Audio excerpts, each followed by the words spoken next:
আসসালামু আলাইকুম। তারকা টিভির আরও একটা স্পোর্টস আপডেটে আপনাকে স্বাগতম। শ্রীলঙ্কার বিপক্ষে চলমান সিরিজের প্রথম ম্যাচে ওয়ানডে অভিষেক হয়েছিল তানভীর ইসলামের। অভিষেকে দারুণ বোলিং করেছিলেন। এবার দ্বিতীয় ম্যাচে ফেলেন ফাইবার। এই অফ স্পিনারের প্রথম ফাইবারে সিরিজের সমতায় ফিরেছে বাংলাদেশ দল। তবে 170 রানে 8 উইকেট হারানোর পর দলের হাল ধরেন জানিত লিয়ানাগে। পরে দলীয় 228 রানে থাকা অবস্থায় 78 রানে বিদায় নেন মুস্তাফিজুর রহমানের বলে ক্যাচ আউট হয়ে। এরপর 4 রান করতেই দলীয় 232 রানে শেষ উইকেটের পতন ঘটে যায় শ্রীলঙ্কার। ফলে 16 রানের জয় তুলে সিরিজের সমতায় ফিরল বাংলাদেশ। এমন জয়ের পর বেশ খুশি থাকার কথা বাংলাদেশের নতুন ওয়ানডে অধিনায়ক মেহেদী হাসান মিরাজকে। হয়েছেন, কারণ সংবাদ সম্মেলনে তিনি ছিলেন বেশ হাস্যোজ্জ্বল। তার আগে অবশ্য কথা বলেছেন পুরস্কার বিতরণী মঞ্চেও।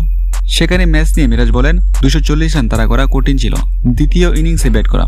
তবে আমরা বিশ্বাস করছিলাম যে 248 রানের আমরা ডিপেন্ড করতে পারবো। তাই গোপনে আমি সব বোলারদেরকে বলে দিয়েছি আমার উইকেট দরকার, 4 ছক্কা মারবে মারুক। তাছাড়া আমি তানভীরকেও বলেছিলাম আমাদের উইকেট দরকার।